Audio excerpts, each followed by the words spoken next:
Hey everyone, it's Heather from Sailor Sky Inspirations, and today I'm coming to you to talk about toxic family systems and breaking the cycles. I want to start a new series on YouTube about this and just share with you some of my experiences with breaking cycles and with toxic family systems.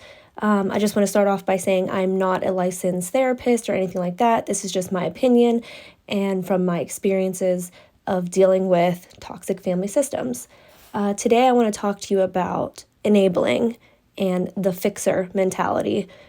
If you've experienced this in your family with a family member or a parent who feels the need to be the fixer to help a family member or someone that's always getting themselves into problems and they have to fix those problems for them.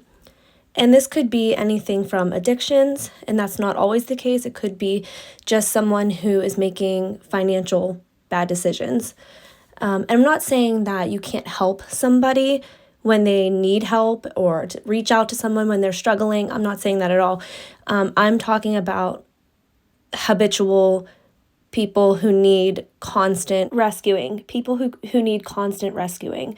It is not your job to rescue people who are making bad decisions. Let's just make that clear right now.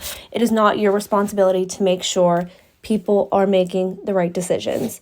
What I have learned is you can't change the enabler or the dependent. No matter how many times you bring up the situation that, this person is enabling, you need to let them fall down to learn the lesson. They don't want to hear that. For me, when it becomes my problem, when this other person needs help, it doesn't need to be that way. It is not your problem to fix other people's bad decisions.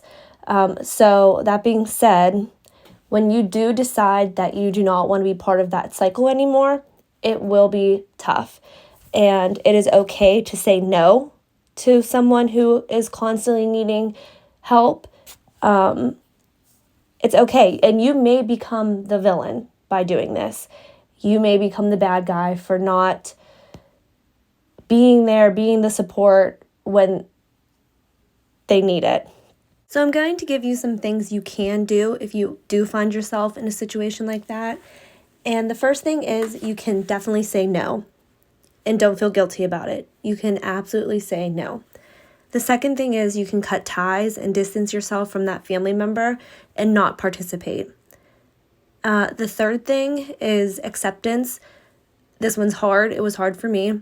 Sometimes you have to accept that if it's a parent-child situation, even if the child is in their 40s, they're adults, they know what they're doing, they've made these poor decisions for a long time, and the parents are still fixing and solving problems for them and rescuing them.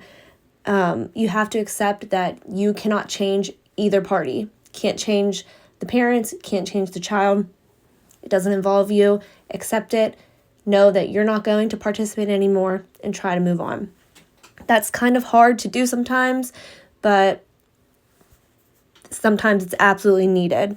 Another thing is you may become the bad guy. You may be the person that is the troublemaker in their eyes, the villain. You're being difficult. You're just not going with how the family runs. You are just not participating the way everybody else does. You're doing it wrong. And the last thing I can share with you, and this is so important, is to stand your ground and keep your boundaries. That is so important to make sure people know where you stand and draw the line in the sand that, hey, you're not going to cross my boundaries and I'm not going to participate in this anymore.